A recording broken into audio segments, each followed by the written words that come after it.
He's a volunteer. Pull out a status card. Look at it. See if there's any word treaty on it.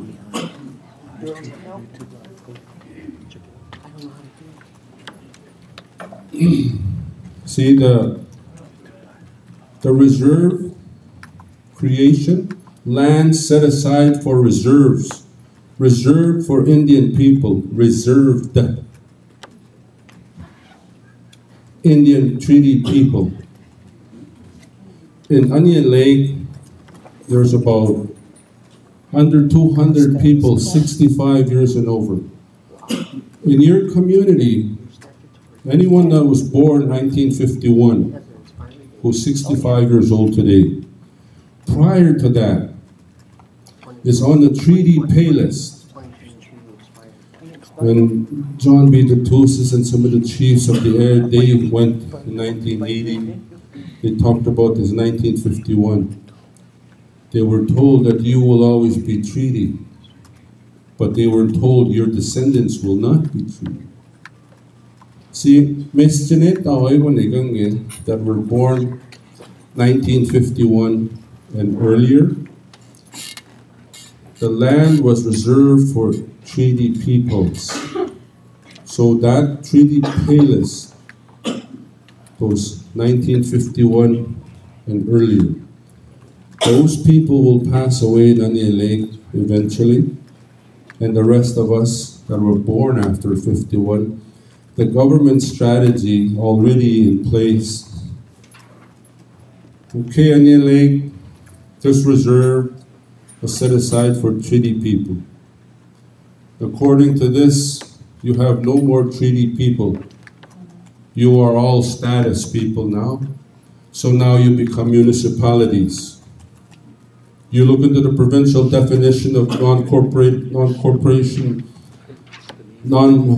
corporation and municipalities in Saskatchewan, you'll see that already as Indian reserves or an Indian belt. You'll see that in Alberta, you'll see that in Manitoba. And that's why, in my heart, ladies and gentlemen, chiefs and leaders and elders that are here, I wish in all my heart that this could be discussed as a priority at the AFN in the next couple of days. But unfortunately, the agenda has been set already. It's done. This should be the one that we should be dealing with, the treaty issues. If we can garner our FSI and organizations to think treaty, know what treaty is. What is treaty? We could be as strong as we were back in before the 80s. A strong voice, a treaty voice. The Indian Brotherhood in Alberta was a powerful because those people were treaty. Up here, treaty, and in here, treaty. Today, we don't have very many of those leaders. So this is an internal preparation. This is what we're doing. This is what we're standing up for. And I think there's another slide. There is a draft document on the wording of the treaty agreement arrangements developed by staff of Onion Lake, and the work on the budget and the elements. The next one. And these are just recommended steps, because if we talk about this and we don't do anything about it, lo and behold, I'll be in an old folks home. I'll be 90 years old. So we need to put timelines, next 3 months, next 6 months, etc. And what can we do and how can we get there? Now, I said in my earlier comments, I'm very frustrated, and don't go to Confederacy, AFN, or FSI anymore. Just try and figure out what we can do for our community and our people. Because it takes a lot of time, and if we're not ready, and if we're not prepared to stand and look at what the treaty really is, then what's the point in going to these meetings when we're going to go home with nothing resolved? At our Treaty 6 meetings, probably there's maybe 4 or 5 Treaty 6 leaders, mostly elders. And Treaty 4, I've gone to your meetings here. So look at it this way. I'll close off on this and I'll turn it over to Sharon. When Mushon sat me and explained the ceremony, sat me in a bush, and he talked to me about the spirit of the treaty. It says, what does it say? As long as sun shines, the waters flow and the grass grows. He knows him, Ranagatoe Toma. Askio me ge pewin go out to Gotawin, we come from the earth. Yuktum Mascosi. The Goto Chimpi ge Suata Gotawin o Mio Ehota. Then he put water in our bodies. Yukto Chiskuteo Yot na Pisimo, Utegi Stat Miti. As long as sun shines, the waters flow, the grass grows. We are the treaty. We are the spirit of the treaty. Your kids, your grandkids, your Japans are the treaty. The spirit of the treaty. This is what he programmed into my head. So tamagyo no henos semutam chimna. Magamihchit kuitap maog pitos ismam tenehtagi. You sit with many people that don't have the same thinking. But stay strong. Stay strong. Remember some of the key points. There would be no provinces without the treaty. The Indian monies is because of our resources. There would be no Canada without our people. The power in Canada is the Governor General's office, not the Prime Minister. That has the ultimate authority in Canada. As it was in 1867, it is still the same in 1982 when they repatriated the Constitution. That Governor General's role is still active. Why do they spend $2 million keeping that person around if it's for kunta, for nothing? Right? So that's pretty much the end of my presentation. Again, take this to heart. If Dan has most of his information, and Philip and Leon are here from our governance, and also Sharon. And we have Sharon and Regina. At a meeting, I heard them say, we were there when treaty was entered into. They said that. So they look really good for the reads, really spry. I didn't say it, they said it. We were there at the time of treaty. So I'll turn it over to them, and I thank all of you for being a part of this. Again, I don't mean no malice, I don't mean no hurt to anyone. Can you see where I'm coming from, though? For all these years, despite what I go through at home politically, we all go through that. I still try and look at this. But one of these days, I'm going to fall like Fred Cardinal fell, and many of those old people. I went to see that old treaty warrior in his hospital in Two Hills a week before he passed away. I still remember what he said. And he still had that last, he went like that. And then he coughed. Kaipo me, don't give up. Because many of our elders have fallen on the wayside, hoping to achieve some of this for us. Let's do it in honor of them and the ancestors before. We're more than glad to share some of this information, and a lot of your old people at home have this knowledge. My God, they're waiting to be asked. And I learned it from many of the different Treaty 6 elders, a lot of this information. So, treaty-based budget is the way to go. This is my prediction. Because we're gaining ground here. What will happen between Ottawa and AFN? They'll do press releases. New fiscal agreements. New this, new that. But those agreements are nowhere going to be near as what we're doing for our people. And then when we go to Ottawa, they're going to tell us, oh, we're working with the AFN table on fiscal relations. Go and talk to them. Our position is no. They don't represent us. We are a sovereign people within Treaty 6. They don't represent us. So whatever deal you guys make over there, we don't recognize it. We're here to serve our people, not AFN. So thank you, and maybe you want a break, or we'll be around later. Is that done? I'm not used to this. This is all in my head. I'm not used to looking at this information. So I want to say thank you to those of you that are here. I'll turn it over to the next part of this presentation. And if you want to have any questions or add any comments, we'll try to answer them. But then again, thank you to all of you that are here. This is so important. Remember that 1951, every time we use our status card at the gas bar, buy cigarettes or gas, remember your kids. Where are they going to be when all the old ones on the treaty pay list have gone home? What will it look like in the tribes you come from?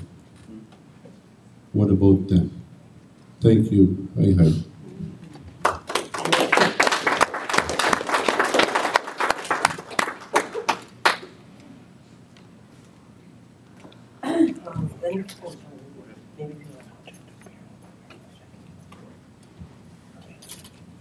We're streaming live on the Onion Lake webpage.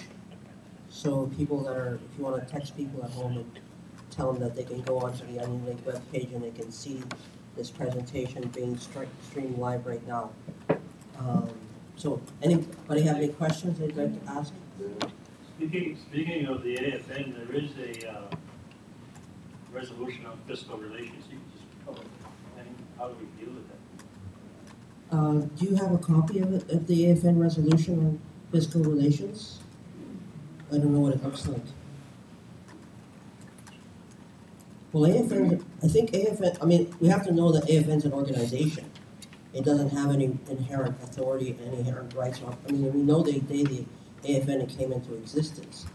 As an inherent rights holders, we don't know when our nations came into existence. We've always been here. So we have to sort of remember what's going on. But what the government of Canada is trying to do is, I don't know if you use the words, Chief, that they're trying to manufacture consent. They're trying to get other people to agree that your rights can be infringed on by an organization. I think you have to always be very cautious about that. So this work, I'm just going to carry on. The Chief talked about the treaty-based budget work. And he mentioned earlier the Ochapoways had started the treaty-based budget categories. So they had administration and finance, economic development, lands and cattle, education, health, housing, public works, social development, culture, and chief and council. Onion Lake looked at that and then took that and expanded the categories. So below is an expansion of the categories. So we have administration, IT networks, finance, human resources, urban office, because Onion Lake has 2 urban offices or 3? One in Edmonton, one Saskatoon. One in Edmonton, one Saskatoon. Economic development and CDC, they have lands and resources. They have education, they got daycare, Head Start, nursery, K-12, post-secondary, training, certification, employment, social development, child welfare, women's shelter, health, home care, elders care, assisted living, housing, public works, and it includes all of those elements. Treaty governance or treaty protection / research, membership, language retention, justice, security, peacekeepers, governance, the chief and council, sports, culture, recreation, and youth activities. Each one of these categories has a separate component of a budget.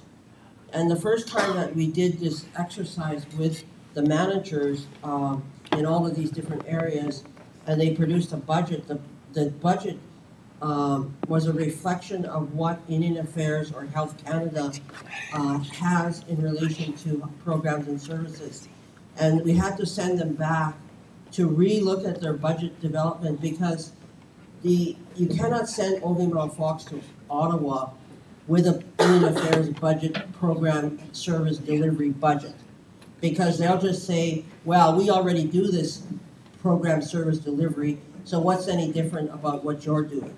So we had to go back, and really what it means is, what Ogilvy was talking about, is people have to go back and think about what is the time of the treaty. What did you expect was going to happen at the time of the treaty?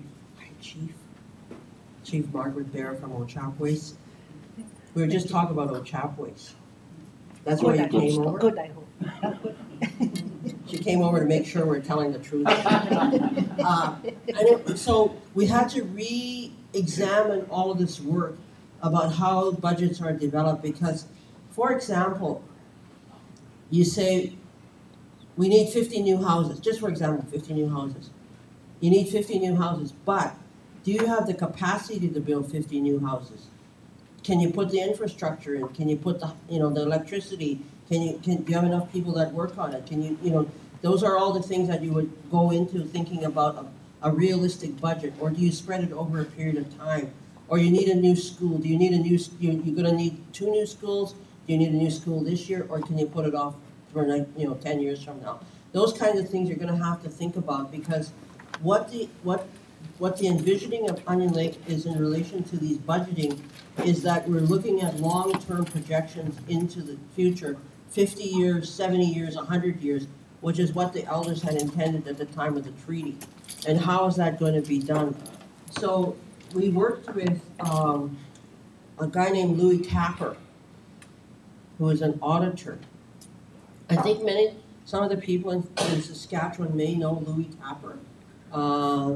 He's an auditor, but what we worked with him on is how do you develop these budgets going into the future, like projections about, what's a realistic projection of monies? Because there is enough, I think right now, enough money. If you take Indian Affairs out of the mix, you got $8.7 billion in what's allocated now from Treasury Board.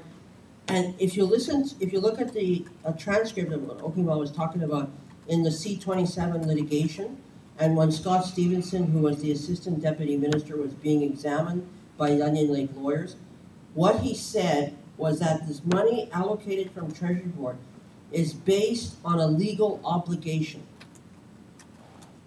Let me repeat that. It's based on a legal obligation. He was asked, is that legal obligation the treaty? And he said, well, I don't want to say that it's the treaty. But he said, well, what's the legal obligation? Well, we're just saying it's a legal obligation. And so Onion Lake said, well, we'll say it's the treaty. He said, well, you could say that. I'm not going to say that. But it's a legal obligation. And in the affidavit that he signed, he swore it. It was signed and it was put into federal court. They vehemently deny that these were taxpayer dollars. They used the word vehemently. They didn't just say they denied. They vehemently denied. That means I'm banging on the table. I'm denying that this money is taxpayer dollars. These are not taxpayer dollars. These are monies that are legally owed to Indians. So we were working on, okay, how do we access these monies? Go directly to Treasury Board, because that's the ones that are sitting on these legal obligation monies. Because Indian Affairs right now is a impediment. It's a roadblock to your monies. I mean, if you ever read those contribution agreements, you can see that. And in the C-27 litigation, they tried to say that those contribution agreements would force the bands to post your audits publicly. Because it said, not in the agreement, but they changed the rules in the reporting handbooks, which are part of the contribution agreements. And if you ever read the reporting handbooks, you would see that. So what they're doing is they're trying to manipulate and move you in a certain direction. They use that money in order to, I say blackmail. The lawyer for Onion Lake says you shouldn't use the word blackmail. And I said, well, okay, they're using it to extort the Indians. And he said, well, that's as bad. But anyway, they don't like to use the word blackmail and extortion, but that's how I see it. As they're using your own money to beat you over the head, basically. So these budgets, we spent quite a bit of time with Louis Tapper to develop what a budget could look like. Now, this is from Onion Lake, this Treaty 6. It may be that, Treaty, Ochapowace is Treaty 4, it's a different treaty area. So the budget criteria, like maybe, I don't know, Chief Bear, if you change the criteria, can we go up to the top? Maybe, because I think you developed this categories about 20 years, 25 years ago, Petra, and I don't know, Chief, at least 25 years ago, eh? Late Denton? 98? 98. Almost 20 years ago. No, that's almost 30 years ago. I can't add. 1998, how many years ago was that? 19. 2017 and that, 30 years ago? 2020. 19. Okay, so 17. that's why I never went to medical school, because I'm not a mathematician. Went to law school. Anyway, 19 years. 19 years, thank you, Chief. So this is what they did, and then Onion Lake took that and we expanded on it, based on the understanding of the treaty. So it's really important to have an understanding of the treaty. Did you want to say? Oh, that's what it was. So these are the budgets. If you could just pull up the other document. The other document on the what the arrangement looks like. On the stick? It's on the stick. So what the thinking about all this was that we would make an arrangement with Treasury Board, and it would be the actual content of the document would not change. The only thing that would change is the budget, and the budget would change based on your needs. So. All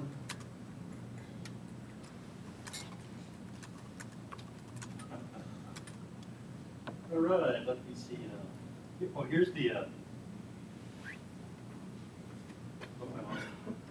had the resolution. You may want to take a quick look at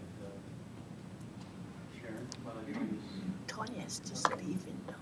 I know it's storming over there. Oh, So what we were talking about is a draft arrangement that would be directly with Treasury Board on the transfer of these monies. And this is where Okimau's position in relation to the Governor General becomes very important, because the relationship would be not through Indian Affairs, but with the audit, with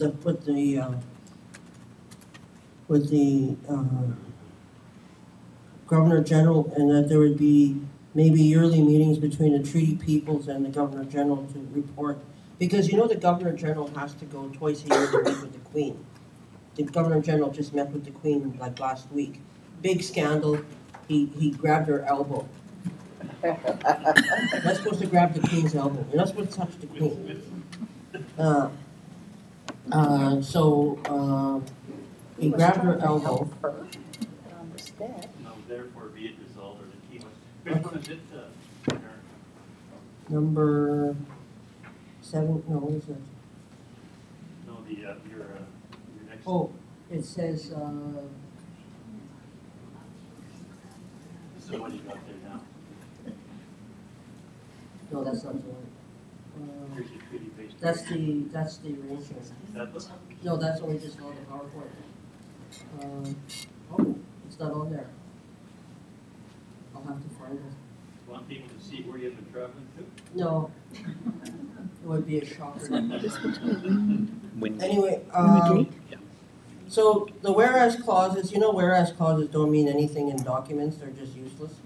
So therefore be it resolved that the Chiefs and Assembly urge the government of Canada, Prime Minister Justin Trudeau, Minister Caroline Bennett, and the National Fiscal Relations Working Groups to prioritize the need for new funding commitments to flow to First Nations governments by April 1st, 2018, and to seek additional funding to support First Nations to address their basic needs. That and $2.50 will get you a Tim Hortons extra large. It sounds like there's a set of principles that if you look back at therefore be it resolved. Yeah, but the problem is that these whereas clauses don't mean anything. Well, it's okay, but. Yeah, okay. Who's it there for? Okay, struggling under the 2% cap, AFN Special Chiefs Assembly 2015, Prime Minister Trudeau committed to working with First Nations to create a new fiscal relationship that gives First Nations sufficient, predictable, and sustained funding. AFN Resolution 70, 2015 mandates the AFN to establish a new fiscal framework and identify funding and close the program gaps. The problem with this is the next paragraph. At the 2016 AFN Annual General Assembly, National Chief Bellegarde and Indian Affairs and Northern Canada Minister Caroline Bennett signed an memorandum of understanding on fiscal relations. Under the terms of the MOU, the AFN and INAC are examining options for new fiscal relations, including defining what sufficient funding means and looking for an effective and efficient way to transfer funds to allow strategic planning and getting results on the ground. But that's an INAC-controlled process. That's the problem. Move to the therefore be it resolved. Okay, therefore be it resolved. I just read that. That the Chiefs and Assembly urge the Government of Canada, Prime Minister Trudeau and Caroline Bennett, and the new National Fiscal Relations Working Group to prioritize. You got 3 pages. No, there's only one. There's only one, 16. You're talking about number 16. There's only one. There's only one on there. So now they're talking about principles of a fiscal relationship. No. I'm not sure if I don't know. pages. Sorry. Anyway, so what? But the problem is Indian Affairs. Yeah, that's the one he's talking Indian Affairs is addicted to Indians. They always telling us we should go through the 12-step program. They're saying, oh, you Indians have problems, you should go through the 12-step program. They should go through this 12-step program. Because the first thing they should admit is that they're powerless over us, but they can't. They continue to try to control. So, if you have how are they going to generate a motion or generate what is a realistic budget to go to Treasury Board if they're not engaging the nations? AFN cannot generate that realistic budget. They can't, because they don't know. And talking about a 2%, lifting a 2% cap is not sufficient, because what I heard was that the 2% is, if you want more money, you have to write a proposal and request more money. It's not an automatic giving you the 2%, and it's not going into your general programming or your general administration or whatever. It's going to be going into proposal-driven documents. So it's actually not lifting the 2%, because by the time you spend all the time looking and trying to write a proposal, the 2% is gone. So I think that's a real problem. I don't know, we lost that document. What do you mean, we? You're controlling the computer. I don't know what happened to it. It's not on there. Oh no, it's on the other memory stick. Sorry.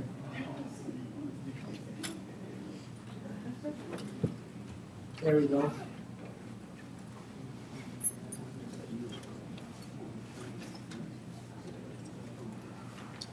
It's on this one, that one, yeah. Oh, just to by the way, The shadow report for CERD went in to the Committee on the Elimination of Racial Discrimination. And the report refers to the fact that Canada uses a racist construct because it's the Committee for the Elimination of Racial Discrimination. We're saying that it's racism for the government in Canada to say that the government has underlying crown title to our territories when we never gave up our land in the Peace and Friendship Treaties. And that Canada is saying that they have underlying title or that they assert underlying crown title is racist.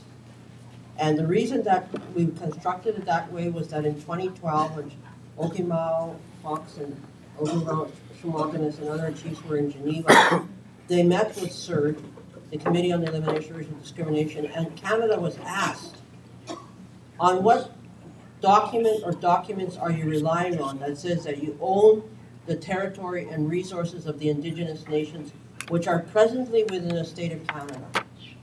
That was in 2012. Canada has never answered that question. Never answered that question.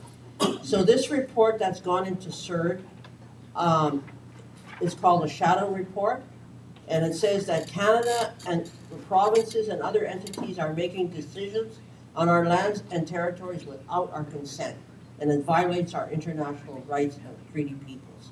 So that's the basis of that report that's gone forward. Oh, put the mic up there. Okay, so that's what happened. Well, anyway, that's what the CERD report has gone in. Canada is up before the Committee on the Elimination of Racial Discrimination on the 14th, 15th, 16th of August in Geneva. So people can't you can't ask questions in the committee, but you can lobby the members of the committee to ask questions. So that's going to be then. So here's the treaty-based arrangements. It's a draft document to outline the arrangement. Rather than calling it an agreement, it's an arrangement to transfer funds from the federal treasury to treaty bands. And so the Royal Proclamation of 1763 set out that Crown needs a treaty with the treaty nations or tribes before entering into their territory. And that's right out of the Royal Proclamation. It uses the word Indian nations or tribes. And then as much as possible, we've tried to include the Cree language, because this is an Onion Lake created document, so it uses the two, Onion Lake originally was two First Nations that entered into treaty, and then that into a peace and friendship treaty. And the reason that we don't use the word signed, it's very important not to use the word signed, because under international law, a written version of the treaty and the oral version of the treaty under Article 3 of the Vienna Convention on Treaties says that a written version and an oral treaty have the same standing in international law, the same standard. And so when you say signed a treaty, that means their minds go like click and they go to the written version. Whereas if you say we entered into treaty or we agreed to treaty with the Crown, that's the oral understanding. And we want to always put our hands on the oral understanding, because when Martinez did the treaty study, Miguel Alfonso Martinez did the treaty study, he agreed that the oral version of the treaty was a legitimate version of the treaty, and that it wasn't overtaken by any written documentation. So it's very important to how you use the words. So entered into a peace and friendship treaty. But it's always important to say peace and friendship, because these were not land surrender treaties. They were not land surrender treaties. That's what the elders always tell us. We did not surrender our land. So, and the treaty was made at the request of the British Crown. This is another important component, because the Crown came to the people. Like, if it was us that wanted the treaty, we would have went to where? London or Toronto or I don't know where, Ottawa, if Ottawa existed at that time. But anyway, they came out to us. Like, why did they come to us? because they needed it more than we did.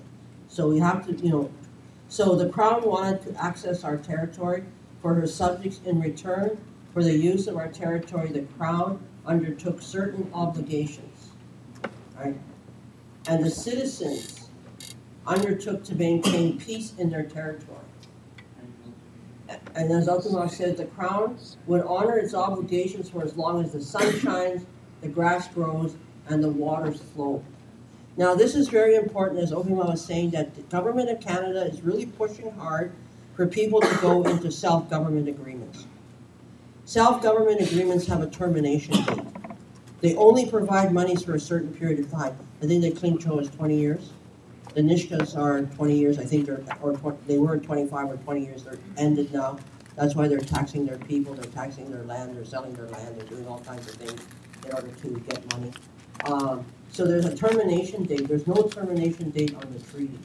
So the Crown undertook to provide medicines through the Medicine Trust Clause, negotiated into Treaty 6 on the 9th of September 1876 at Fort Pitt. I don't know how you say that, Chief. No. What's Skylands. So the British Parliament created the state of Canada. Regardless of Canada saying they're 150 years old, they still got created by Great Britain. Through an act of their parliament with the subject matter Indians and lands reserved for Indians. And you have to look at all of these new principles that Trudeau has released last week. Not one part of that refers to 9124. It all refers to 35.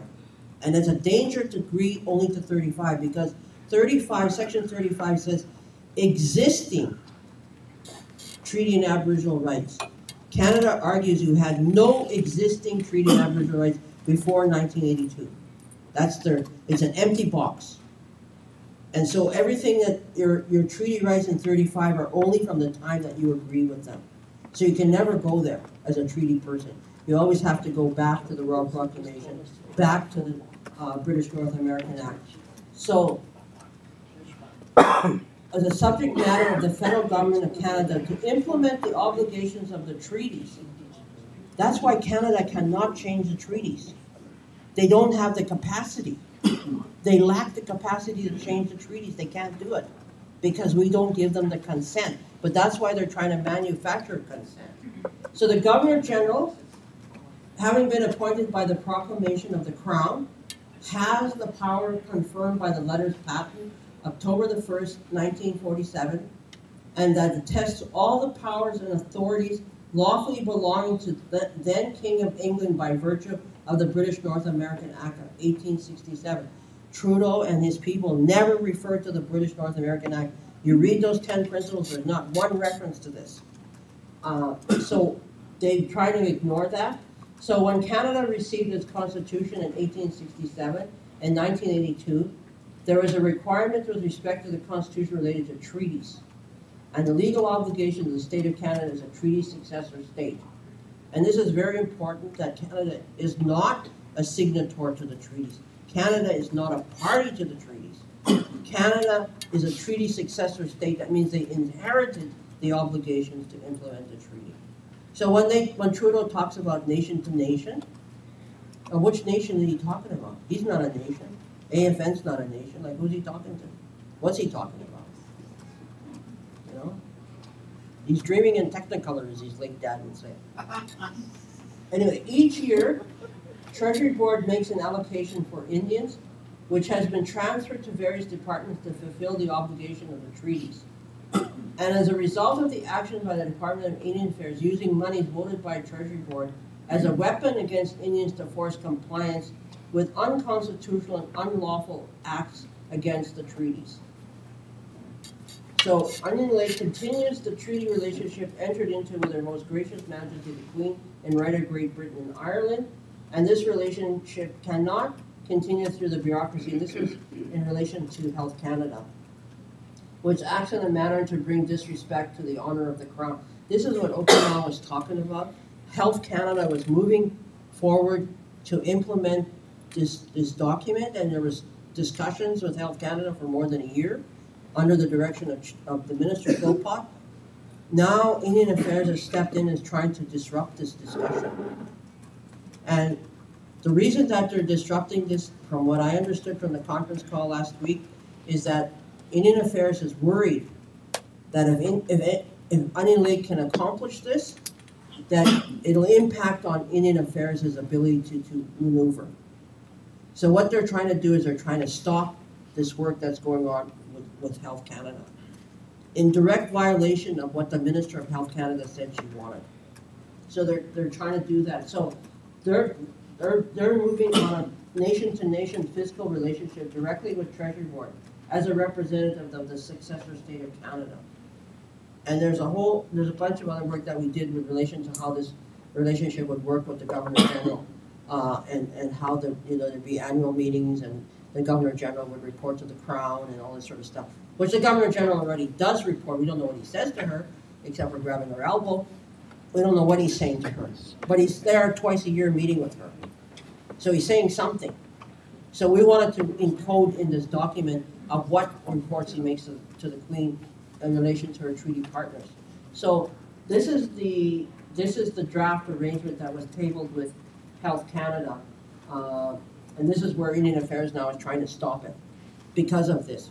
Because they're afraid if Onion Lake gets this with Health Canada, there's going to be problems with them. And that's why they're trying to skirt out, they're trying to sabotage it, I guess you would say. They're trying to pull you back into the ring, so to speak. Blackmail.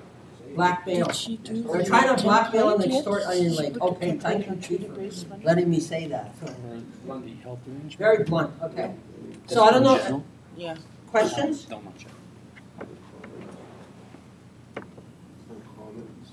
Can I just add one little thing before? Sorry, Chief. The issue of the treaty cards. I don't know if people understand the significance of what Chief was talking about. When we made the treaty, at the time of the treaty, commissioner said to the Ogallala, "Who are your people?" And the people lined up behind the Ogallala, and they were put on a treaty pay list. And every year these treaty pay lists were brought out to the nations. And so if you look at the old treaty pay list, and I believe Onion Lake has a whole bunch of them, other people have copies of the treaty pay list, you can see where it says names of people. If they got married, they married somebody, or they moved, they transferred to another land, they had children married. It's all written in there. And at the bottom of the corner, on the right side of this corner, you'll see a little mark. And it'll be a mark of the chief and the Indian agent, which confirms that these are the treaty pay lists. And these treaty pay lists, that $5 a year you get, is not money for the land. It's a gift of the Queen to confirm the treaty is still in place. That's what that $5 is. So, in 1951, September the 4th, 1951, Canada did something. They changed the Indian Act, and they created statutory Indians, or status Indians. And they did something else. They put in place somebody called the Registrar of Indian Affairs. Never existed before 51. After 1951, you were a statutory Indian under the Indian Act, not a treaty Indian. And when the old people went to Ottawa and they objected to that, the government said to them, "You will always be treaty Indians." Yeah, you'll always be treaty Indians. What they didn't tell them is that after September 4th, 51, you would no longer be treaty, their people would not be treaty Indians anymore. Treaty Indians cannot hold a land. If you look at the first Indian Act, 1876, it says, these reserved lands with a D, under 91-24, these reserved lands are held in trust by the Crown. You said treaty Indians cannot. Hold the land. Oh, sorry. Correct it. Status Indians can't hold the land. Sorry, I made a mistake. And of course, Regina, who was there at the time of the treaty, knows the answer. I was there too, but I had getting old, having a memory slip. No, I lost my train of thought. Treaty The Indians. Status Indian. Reserved land. Okay, so the land, if you read the Indian Act 1876, it says, these lands, these reserved lands are held in trust by the Crown for the benefit of Indians. These lands will have the same character as they had before the passage of this act, Right on. which means that these are our sovereign lands, Absolutely. which cannot be taken from us because we're treaty peoples. But if there's no more treaty peoples, then the government will say there's no more treaty peoples. 9124 goes away. That's the white paper. The white paper said they'll get rid of 9124. This is them going. This is erasing 9124. Every year that you register statutory Indians, they know that eventually there will be no more treaty people, and so they can take the land. That's why, what Jeannie's been working on about treaty cards, why people need to sign the petition to get treaty cards put back in place. It's not giving the power to Canada. It's not. That Canada has violated your treaty since 1951 when they made these statutory lists. This is a treaty violation. They cannot do it. So we need to put it back in place because we still need these treaty lands for the future. So we need to see that how these treaty pay lists are a treaty right, because they didn't tell people that you're this one, you're that one, you're this one.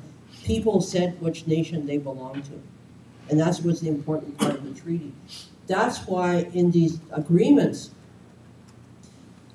if you look at the contribution agreements, it says in there that you provide programs and services for Indians who are registered under the Indian Act, right? That's what it says on those agreements. There's a lot of children that are being born now because of the way that Canada has constructed this thing, who cannot be registered under their rules. Technically, you are not allowed to provide any program or service to those children. School, education, health, housing, everything. So they are then forcing you through these contribution agreements to cut off people from accessing programs and services because they'll say they are not recognized under the Indian Act. That's why it's important to regain control of who your people are, which can be done through this process. I just want to add to that. We have, it's e-petition. Well, it's an e-petition that you can, and we're trying to share it with as many people as we can that have email addresses. If not, Jeannie has copies of the petition. She's going to be around. We'll be around for the next 3 days if someone would like to sign up on it. We have over 500 signatures. Senator, what's his name? Romeo Saganash. He is willing, he's going to take it into the House to reintroduce the reinstatement of treaty cards after September the 20th. We've got until September the 20th to sign it, to sign on to that e-petition. So we need as many. We don't just want to go with 500. We want thousands of treaty Indians signing this, or friends of treaty Indians, to say this is what it's supposed to be because that was treaty. So if we can get your support, because we're thinking about our children yet on board. We're talking about our grandchildren, great-grandchildren. Do we want them to be citizens of Canada with no treaties? What we've enjoyed? That's who we're doing it for. So us treaty Indigenous peoples need to get together and start acting for our future generations. I know we get feedback. Why we need Canada's approval? We don't. That was what was set out under the treaty. And it also clearly establishes the fact that we have complete jurisdiction over our citizenship. Complete jurisdiction. That's our peoples and our territories. Anything that relates to them. So this is so key in how we deal with these things. I don't know. I'm getting old. I am. I'm getting old, and I am getting very frustrated because we are not together. Forget about who is right. Let's deal with what's right for our peoples and the future generations. Because we're breaking treaty if we don't do something. So I'm asking you, spread it out. So when Senator, or when Roman brings it, he's an MP, when he brings it, Romeo brings it into the House, he'll have thousands, and not just just over 500 required signatures for it to go in. Because you know what Canada's going to say? Oh, not enough Treaty Indians want that back. They're okay to be status Indians. We're falling into their game. So I ask you, I know she's going to do a treaty-based budget, and some of you are here, most of you are here for that. But this is so key. We got to deal with our treaty. Today, I was listening to Jody Wilson talking, and that's the first time I heard her say Section 35 is a full box. No. She did. She said that today. Okay, what's this full box? They've been saying it's an empty box, and that existed. But at the time, the treaty chief said, that's fine with existent, because there was Peter Lougheed who made sure that word was in there. Because we'd never given our consent to do away with our rights. We had never. So they were still existing in our opinion.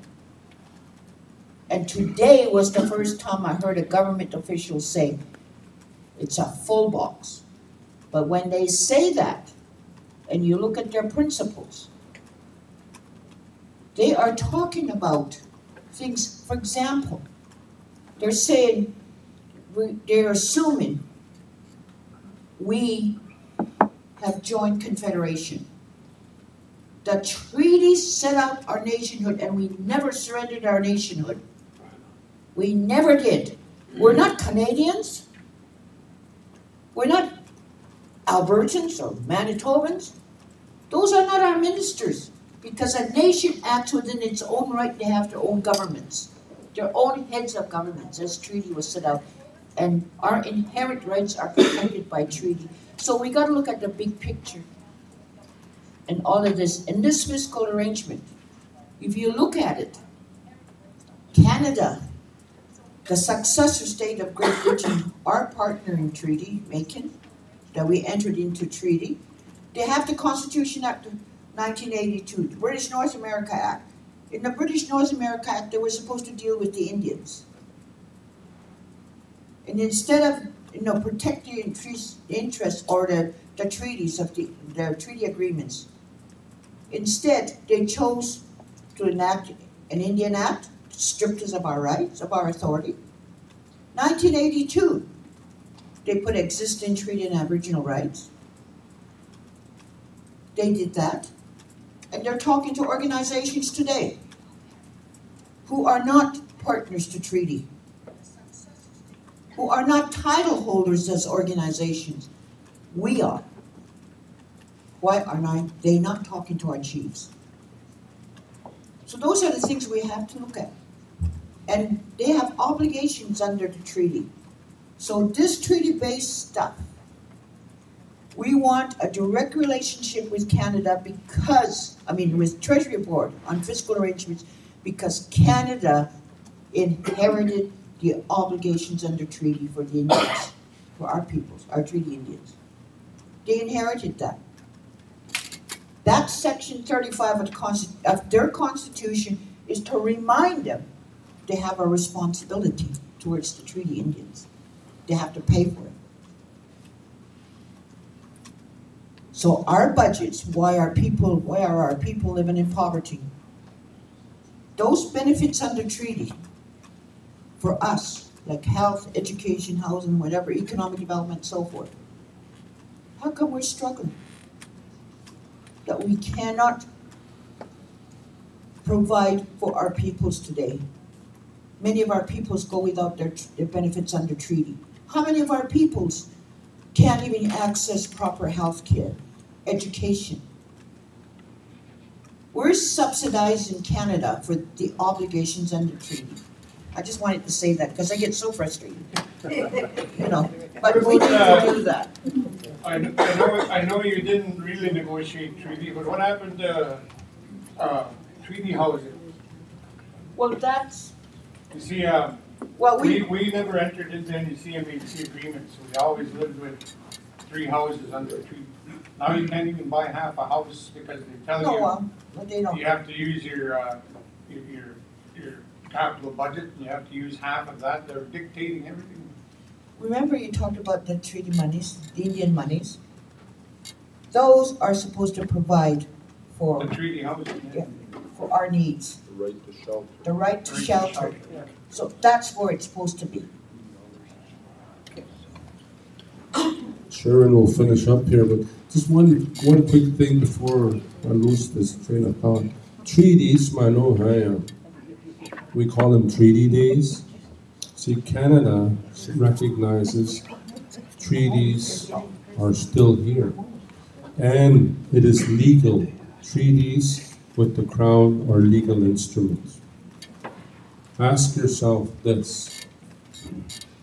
When they come every year with that crisp $5 bill, and they bring a Union Jack, and over here is a red serge, RCMP.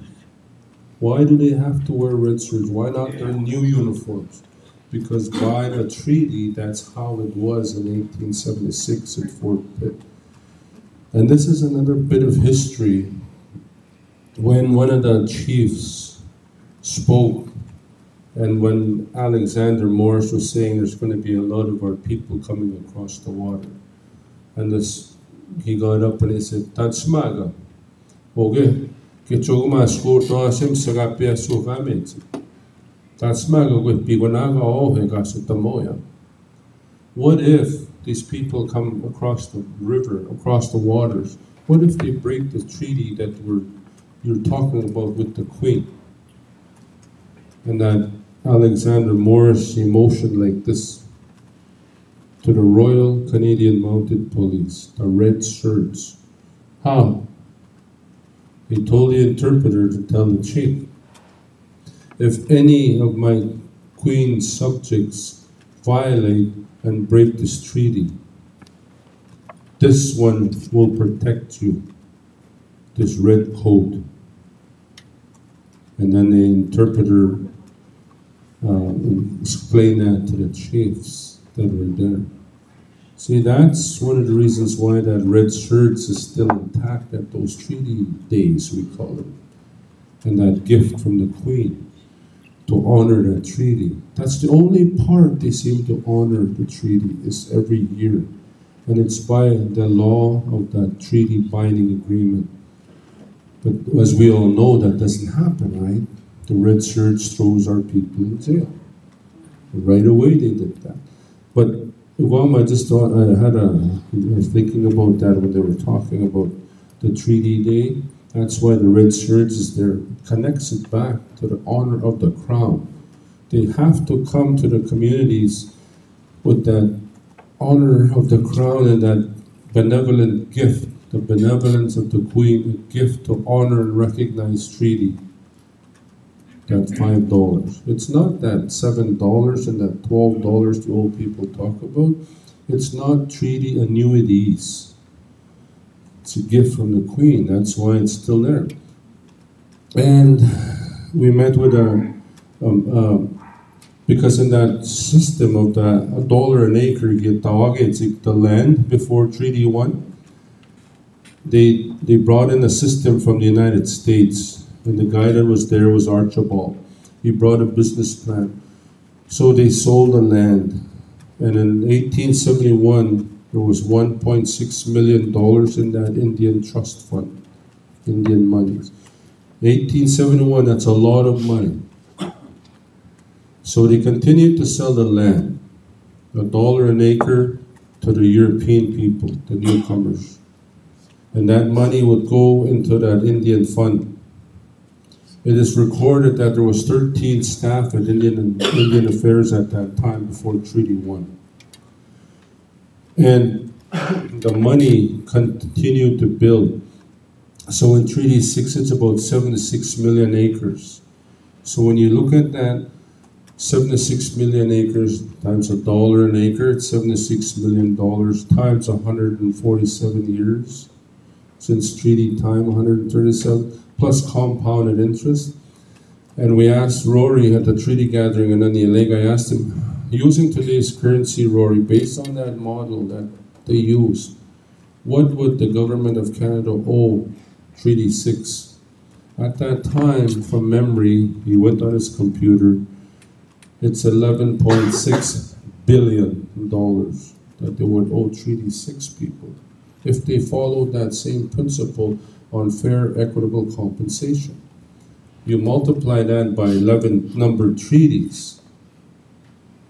So one of the senior officials was meeting with us about 6 years ago in Regina here, and he kept saying, treaty trumps Canadian law. 5 times in our meeting, a senior deputy minister. And I asked him after we were done, what did you mean by that, Michael? He sits in Privy Council now in Ottawa.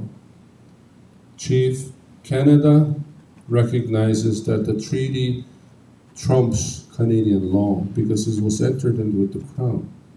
But they will never publicly acknowledge it or recognize it. Why? Because you will bankrupt Canada. The 11 numbered treaties will bankrupt Canada because they owe you treaty people all that money. That's one of the principal reasons they will never acknowledge that treaty trumps Canadian law. And that's where that saying comes. I see it in social media, treaty trumps Canadian law. That's who said it. And I've been sharing that with people. Treaties trump Canadian law. We're not supposed to be in the province, but those of you, be mindful, before, and then I'll get to the 2 people here. Anytime you legislate education or health, and you put it under here, legislation changes and progresses. They can omit that. It may work today, but like I said, the caution is in the future that that legislation that was adopted by the Liberal government may change 3 years from today or 5 years. Then what? Even here on treaty, it's in perpetuity. There's no 20-year limit. It's in perpetuity, treaty. But if you legislate it, they'll use the trinkets, the money that divide and conquer. Give it to this region, give this to that region, then you adopt that. Right? That's how they've been working for many years. You had a comment or a question? There's 2 people. The lady? When did they start that petition for that status? April 20th. April 20th, this year. They closed September 20th. September 20th is the deadline.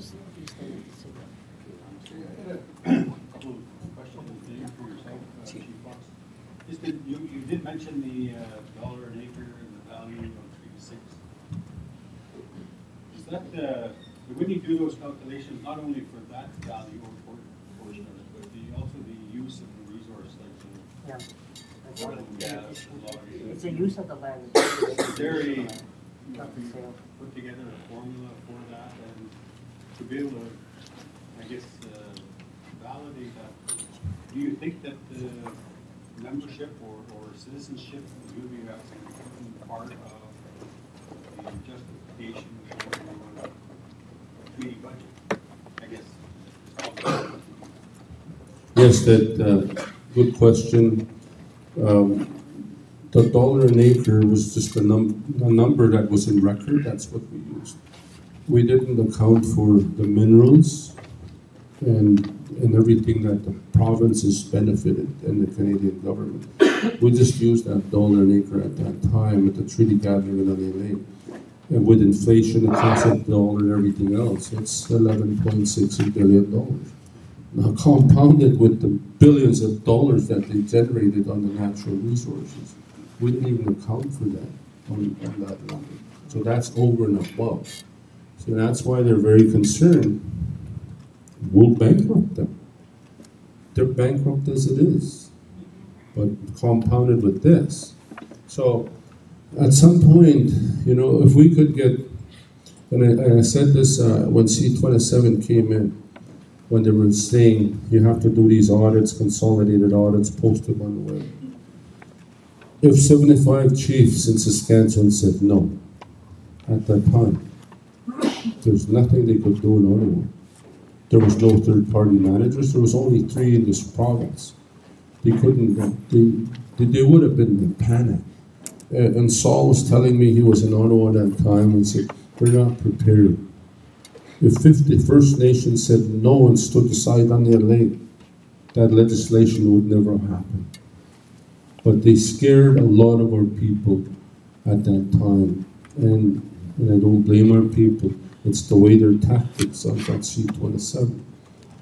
So they withheld our money here, there, ministerial guarantees, essential money, nice. And we said, go ahead, go ahead. Kept telling them that in a diplomatic language. They sent it, go ahead.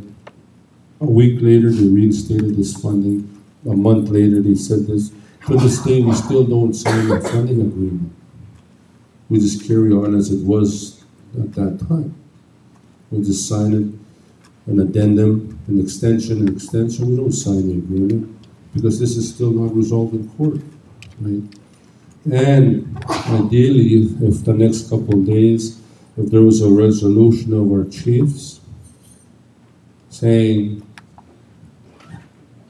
that we're supporting an elite Cree Nation and the Governor General, the Constitutional as interveners or some terminology, legal terminology.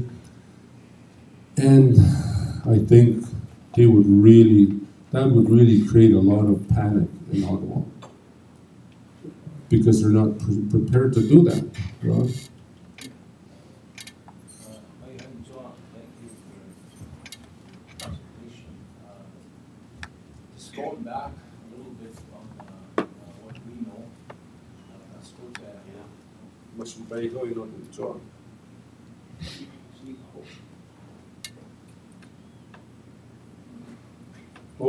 For the viewers, that was Regina Crowchild, the council member from Satina Treaty 7. Forgot to acknowledge that. Just a comment on just thanking Ani and Lake for their hard work and their excellent presentation. And if we go back a little bit, and he knows this, and those of us that work within Treaty 6 territory, there was an elder, and that's just one example. There was an elder in Fort Pitt, and his name was Sasaguapis, and he got up and he said, I heard you, he told Alexander Morris, I heard you want to buy my land from me. And he said, but he said it in Cree, I'm just interpreting it. He said, how can that be possible? He said, because my land is not for sale, you know. And I have it written down. I interviewed late Elder Pete Waska, and he told me this story about the treaty. He said, because even if you were to put your money one after another from where the Queen lives to where I'm standing here today, you would never have enough money to sell this, to buy this land. That's how resourceful, and that's how the Creator put us here, so that we could have enough for all our future generations for all time. So I'm paraphrasing. But anyway, just to keep that in mind, because I think, I don't know if there's any INAC people here, but we need to be strategic, because with all the research that was done, the Indian monies are an astronomical amount. I think it's in the trillions of dollars now today. However, keeping that in mind, if we were to take that money, then are we agreeing to the sale of that land? I think there we need to be strategic. We need to make it known and public that they did this without our free, prior, and informed consent. You know, no other way to put it, but they stole the land. They just went ahead and sold this land without asking us about it. That's one instance, and then there's also the NRTA, which was done without our free, prior, and informed consent. So I think we need to make it known that we never ever did sell this land, and our elders always say that. And I was reading the 10 treaty principles, and this meeting with Minister Raybould was a last minute thing, I think, because otherwise I would have been there this morning. But I was reading the 10 treaty principles, and in there now, what they're saying, I don't know which number it is, but they're calling our rights Section 35 rights. That's what they're calling them. As if our rights come from Section 35. No. Our rights are inherent and then confirmed by treaty.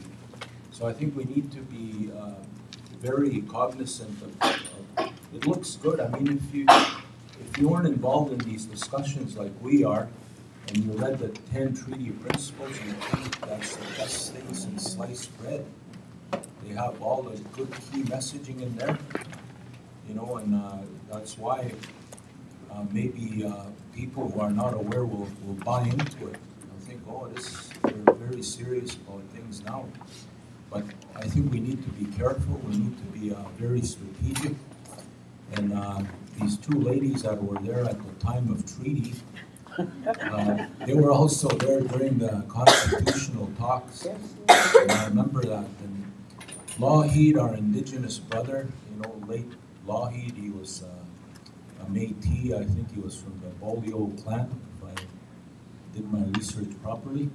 But the reason why he put existing there, he was the one that wanted it taken out in the first place. And it was a strategy, probably from his legal people. And then when they put those back and they put existing on there, their argument was, we did away with so many of the rights that what exists now today in 1982, I think that was their strategy. We need to keep that in mind. They never do us any favors. I think it's always a strategic action plan by their back room full of lawyers. And that's where they have the advantage over us. But thankfully today we have our own young indigenous lawyers that can help us. And then we have one that was there at the time of treaty that continues to help us. So that's what I wanted to say. Hi, thank you. Okay, so, is there anybody else? Comments? It's open. Floor is open if there's no other questions, but please feel free, share your thoughts, your ideas, what you learned from the elders, from your research. I just have an announcement from Eric Petrusas. Can I come? Stan?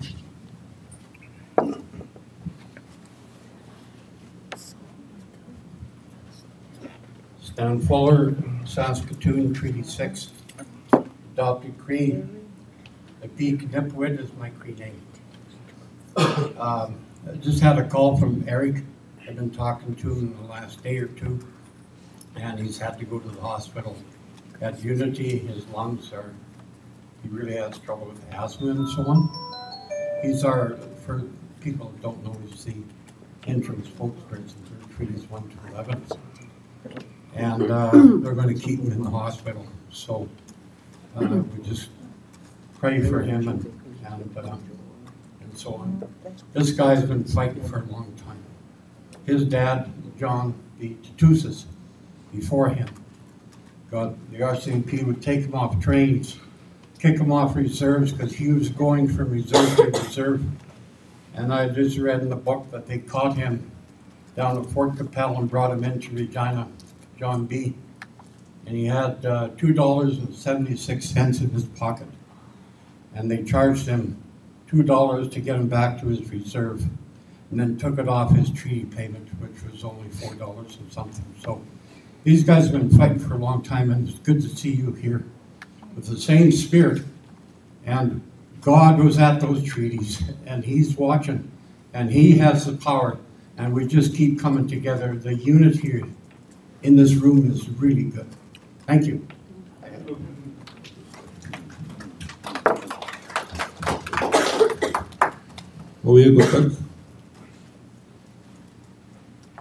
Anybody stopping now at the moment? Must be tired of sitting. But anyways, if you come to mind of any questions or comments, we'll be around in the next couple of days. We'll try to answer at that time. Chief? You want to come up here? Because we're on live. Can you introduce him, please? And introduce yourself. Sure. Tanto Nastara. Size Akache Chakriti Faze. My name is Chief Lee Crowchild from Sotona. Now I remember back in a time when the American Indian movement came out. That was 40 years ago. And we were having these same discussions. Well, at that time I thought, we're going to do something. We're getting ready to fight. Well, here we are 40 years later. And we kind of haven't moved a whole lot since. So in your presentation, you talked about some strategies. What do we do in 3 months, 6 months, and 9 months? And I think that's really key because we've been talking about this ever since I became Hakiche. And we're kind of spinning our wheels here. We need to move forward. So I think the challenge is to the chiefs here and the supporters, council members, is how do we move to the treaty-based budgets? What is our strategy? How are we going to get there now? Because we've talked a long time. And we need to move forward here. You know, you give me information on how you've done it, you know, I'll follow that. Because we're going into our budget discussions come September.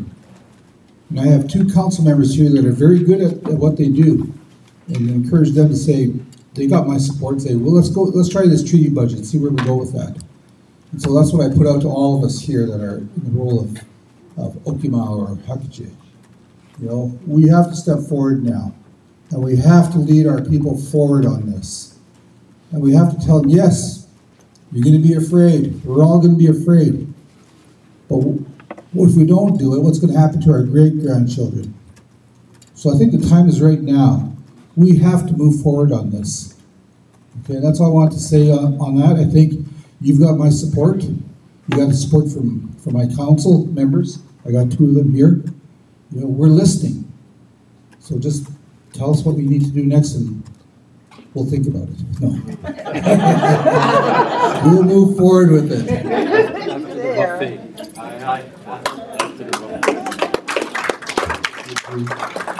This one, I guess to answer that question, Dan, the next steps is after here, I think. And if, it's entirely up to each community, each tribal community, that here's the vision. Now we can share some of the work that has been done. Sand Lake, I think, has been doing some tremendous work in the health agreement, the funding agreement. I know Chapua is doing Little Pine, Supina, Onion Lake. Ermineskin has been on this. So there's a number of us that have been working in drafting these. So then this is kind of the structure that would apply to your own tribe in terms of how you get going. And if you need some assistance, I'm sure people that have been involved will provide some of that advice and support. But on the next slide, in terms of this time frame, again, the 2 weeks at the final slide, I believe that this one. We put this on just for you. If you're wanting to do this, and as the chief pointed out, then I would go home back to my community. Okay, we're going to contact these people. In the next 3 months, we're going to have a series of meetings with our internal senior staff. In 6 months' time, we're going to introduce it to our community members. By that time, in the next 9 months, like that kind of schedule has to come from you. We can't tell you what to do, right? So it's up to you as individual tribes, sovereign entities to create those work plans and stations. But if we can offer some support, we're certainly willing to provide that to our staff and then people that are involved in this process. But like I said, I'm glad to hear that there's support for this, and then because like I said, if a handful, if one community stands up, then it's a big struggle going on.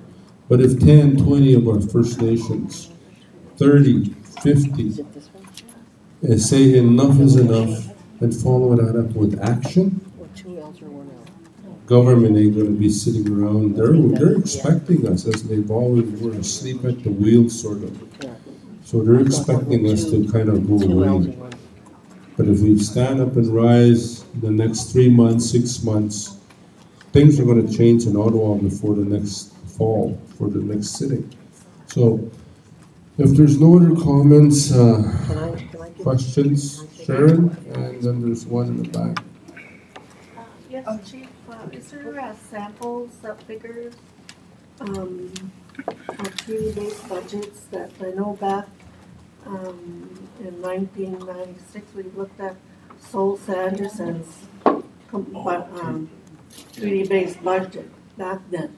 Now, has it been enhanced and a template where the bands could start looking at, because when you start doing your work plan and start doing your government structure and separating administration and implementing that, we need to all have that same template straight across.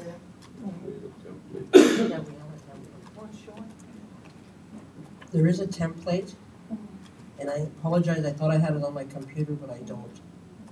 So it was worked on with, as I talked about Louis Tapper, we had worked on a template, and I have a new computer, so it's not, all my documents are not there. I think it's in my email somewhere, but I can't find it, so. But there is a template, and it has categories of how to look at that. But I think the one thing that we found out fairly early on is that you have to understand the treaty. The way your old people understood the treaty, what does it mean to you? And take that understanding and move it forward.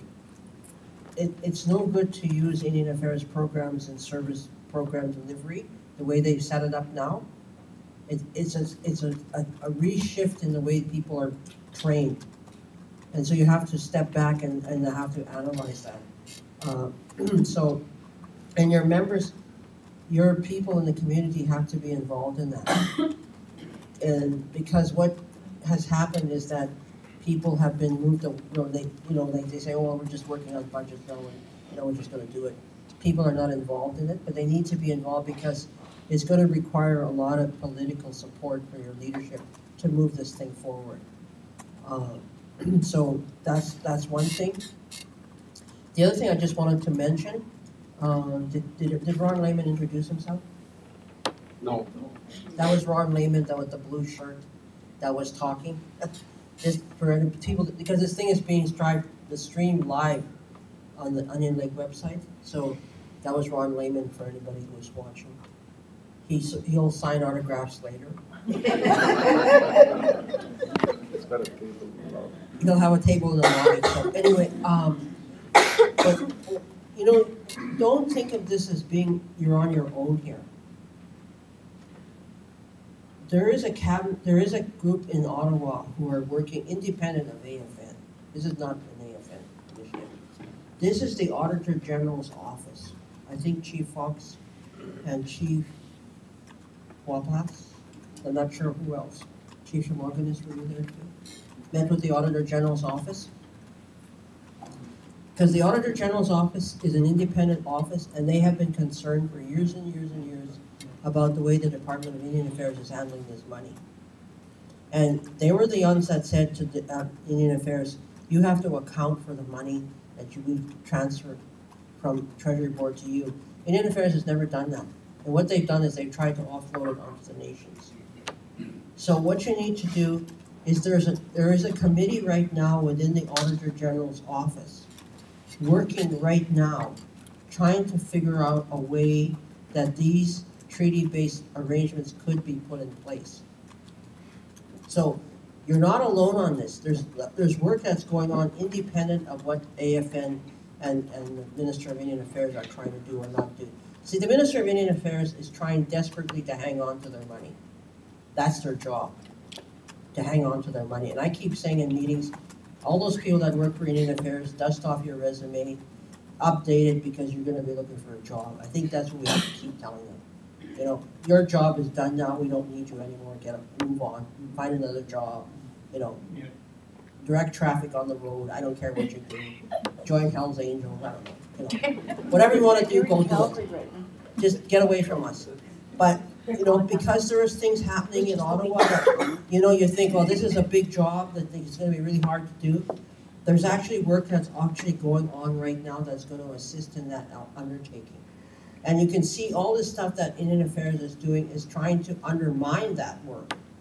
They're trying to maintain control.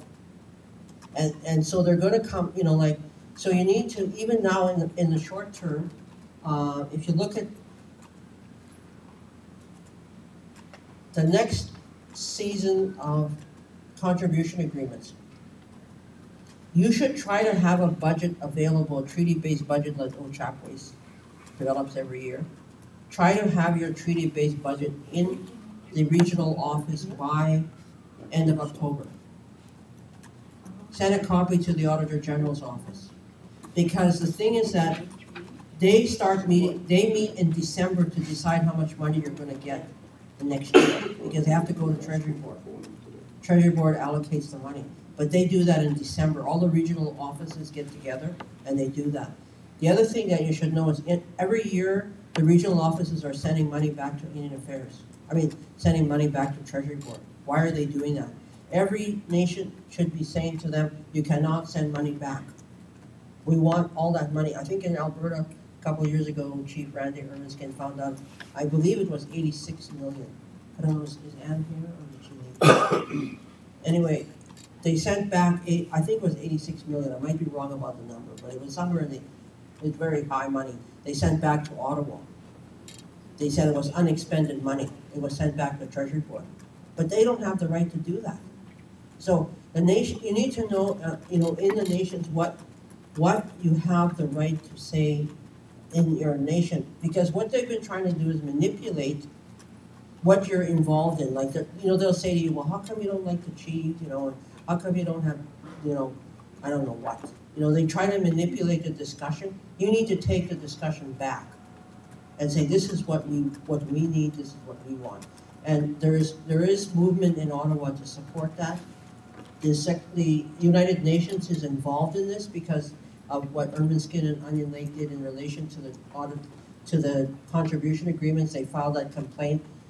The United Nations told Canada that they have to engage the nations in a meaningful discussion on these contribution agreements, or whatever you're going to call them. So the United Nations is involved in this. So we need to capitalize on all these things that are happening and move forward. So the first thing you need to do is understand your treaty. That means going back to your elders, like Gordon Meager from Erminskin, very knowledgeable person about treaty.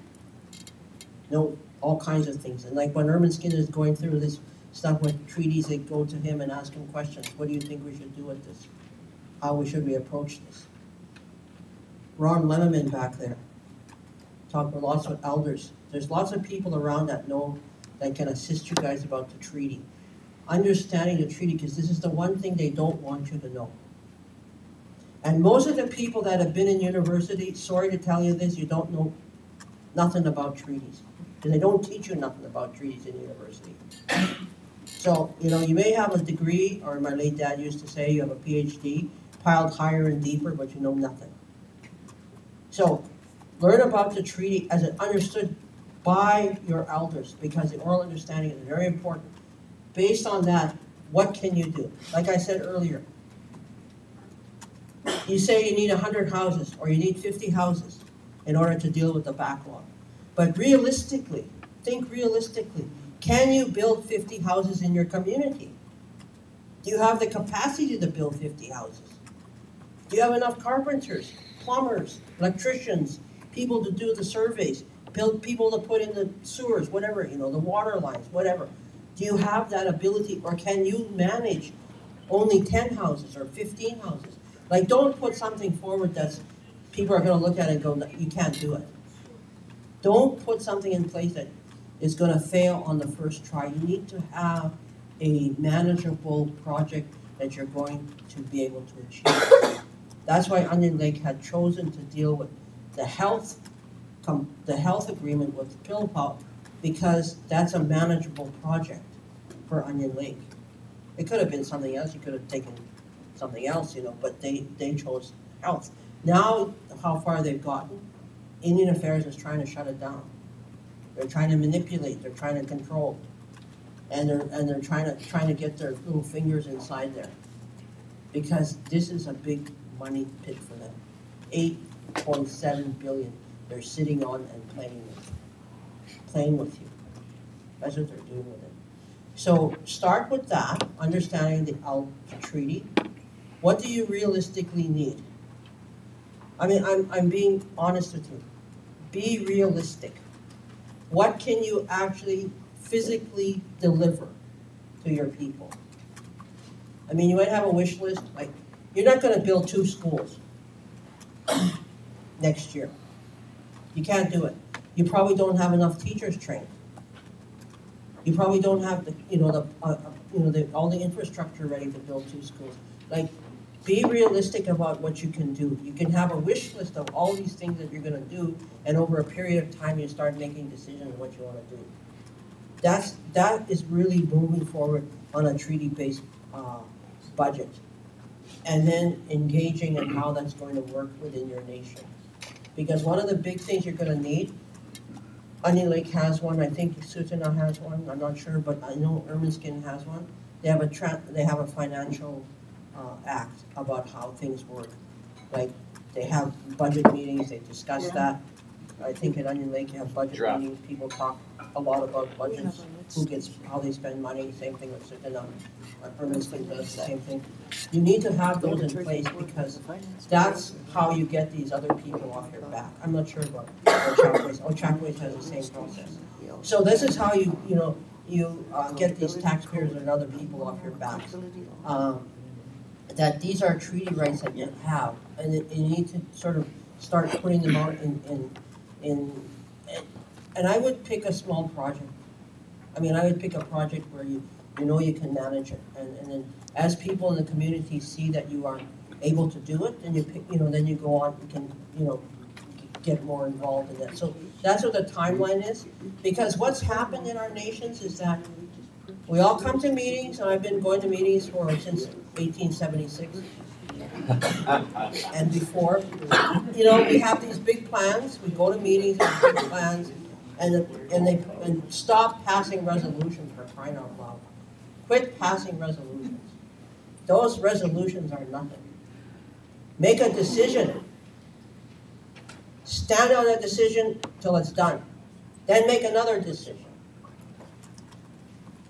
I remember when we were fighting for the treaty study at the United Nations. I'm just going to tell you a little short. We went to the United Nations, and I remember one time Canada said to us, "Where's your resolution from your elders and people to continue this fight about the treaty study?" Gee, I don't know. I didn't have one. Anyway, I came back, had a meeting with the elders, told them what they said. And I remember this one elder, she said to me, "What did we send you over there for?" I said, "Well, we were supposed to get a treaty study." "Did you get it?" "No, not yet." "Well, then when you get it, then you'll come back and ask us what next you want us to do. Don't keep bugging us every year." So that's what they do. They say, "Where's your resolution?" We're not resolution people, we're nations. Nations don't make friggin' resolutions. So quit doing that. Make a decision, act on it. And then when you're finished acting on that, you make another decision and you move forward. So we have to start acting like nations. And if we don't start acting like nations, we're going to disappear. How many chiefs and councils are in the United States of America right now? How many chiefs and councils in the United States of America? Their presidents and their tribal chairmen, because all of their governments in the United States are incorporated within the United States government. If they want to change their constitution in the United States, they got to go to Washington and lobby to change their constitution. Because the American government has incorporated them within their system. We are not incorporated within Canada. And it's very important to know that. So don't fall into that trap. It's a trap. So we have to know who we are as treaty peoples. We are the only peoples in the world, and I can tell you this without a lie. Ron can maybe stand up and correct me if I'm wrong. Oh, you better not. No, just kidding. We're the only people in the world, in treaty Indians, who still have a land base. We have reserved lands that we don't pay taxes on. These lands are not municipalities. These lands are not in the township. These are our reserved lands. There is no place in the world that has a land base like we do. Nowhere. And we have to be very protective of it.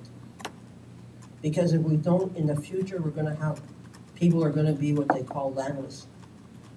And they're very pitiful people, because Ron and I have seen them.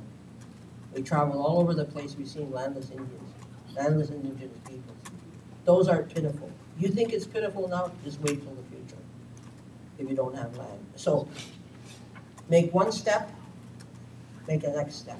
That's why we put 3 months, 6 months, 9 months. There's a lot of people around to help you. A lot of people are going through this. Well, Chapways went through it. I think every year you still go through the process of developing your treaty-based budgets. Onion Lake is working on it. Sutana is going to start on it. You know, Urban Skin has been working on stuff. But there's people that can help you, assist you. Call us, text us, email us. I mean, I'll try to help what I can. Onion Lake has a lot of information that they're more than prepared. Ogima has said that if you want it, you can have it. All these PowerPoints, he said, if people want them, they can have them. So I think it's really important that we just start moving. Don't wait for somebody else to do it. You have to do it yourself. At the time we made treaty, nobody did it for us. We did it ourselves. And we have to remember that. Why did they do that? For us. So we have to do something for the future. That's what Regina was talking about. So that's my lecture for today. Thank you. Well, we took all day. Thank you, Sharon and Gina, and those of you that participated. And thank you for attending today. And hopefully, it was worth your time and beneficial. Like I said, we're here to help. And if we can, we'll work together continuously. I just want, when we were meeting in, some of the technicians were meeting a few weeks ago in James Smith Res. And it was my fault. I asked if they could set up this discussion, this workshop, because it was because the treaty-based budgets are so important, and we need a new fiscal arrangement with Canada because they have their own constitutional obligations to pay for the benefits under treaty, the promises under treaty to our peoples. It's there. So that's why I brought it up, and they agreed. So I'm very thankful to Chief Fox, his people, also to Dan. Dan Bellegarde is the one that looked after us getting a room with the equipment. So thank you, Dan. Thank you. He's part of our group. So thank you very much. So those things, this is how we work. There's some of us, we go to meetings at different res, and the reserves, everybody takes turns. Chief Bear did, have treaties 1 to 11 meetings so we can address issues. Everybody takes turns hosted so we can keep moving. And the more people that we get, the better off we are. So we can all have the same level of understanding. And please, just a reminder, Canada is not signatory to our treaties. It's the imperial crown. Canada cannot change the treaties, but they attempt to do it by picking and choosing. Many of us will give you money if you agree to this. They delegate authority to us. Who are they to delegate authority to us? We should be delegating authority to them because they're on our lands. So we got to put it into perspective and keep moving. And those treaty-based budgets are key because in all our meetings, we always talk about why are our people suffering? Why are they living in poverty? Why do we subsidize Canada for their obligations to pay for the benefits, the promises of treaty? Why do we subsidize them? And when we can't subsidize them, our people go without. So we gotta look, we gotta help one another. And if you look at, and there was one other thing I want to talk about, AFN and the Minister of Indian Affairs last year, they signed an MOU on a new fiscal relationship between Canada and the Indigenous peoples. Remember, AFN represents, how many chiefs? 400, 634 chiefs? 633. Oh, not you. Well, 630 some. They represent those chiefs. Some of those chiefs come from pre-Confederation treaties.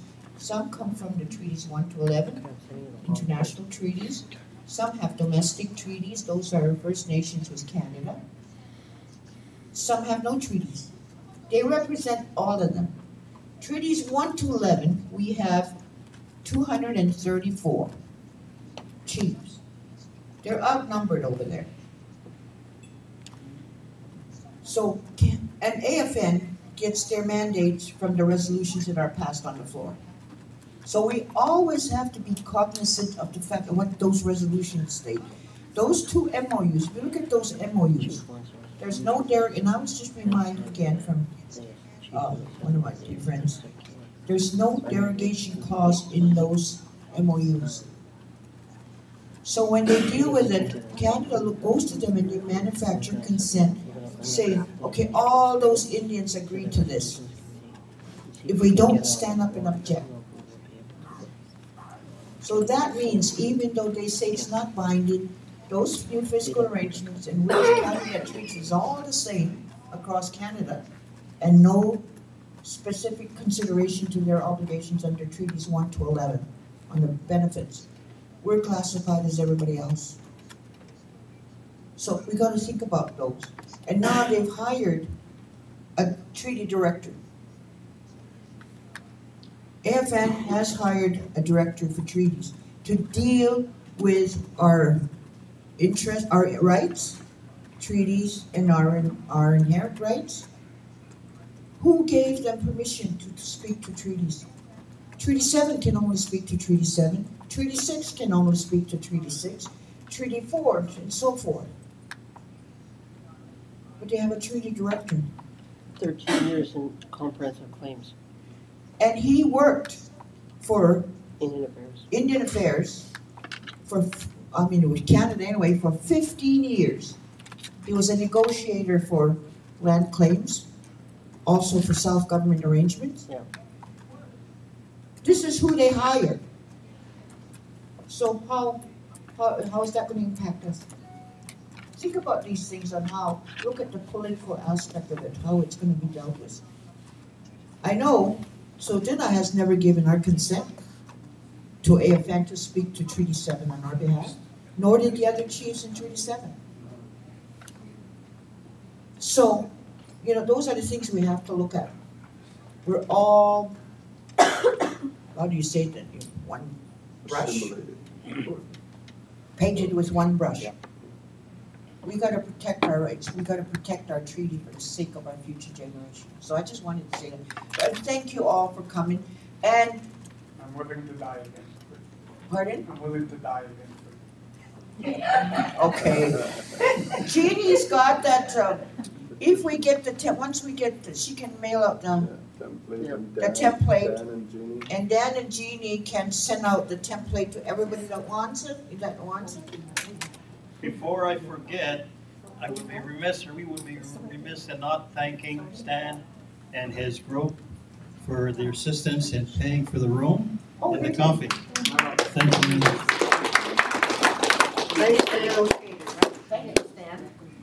There are non-Indigenous treaty friends, and they really help us. So, thank you. They're at every treaty meeting. At every treaty meeting, they're helping us. So, it's excellent. Thank you. 18 years coming up. 18 years. So, we've got 3 days, watch what goes on, get up and speak to it if you think it's going against your treaties. We gotta protect it, we're the only ones that can protect it, we're the only ones that give our consent to any changes to our treaties. And we don't have that authority, because our 4-5 is already a set treaty. All it is implementing it, enforcing it according to the spirit and intent. That's our mandate. Thank you. Well, that's it for today, I guess.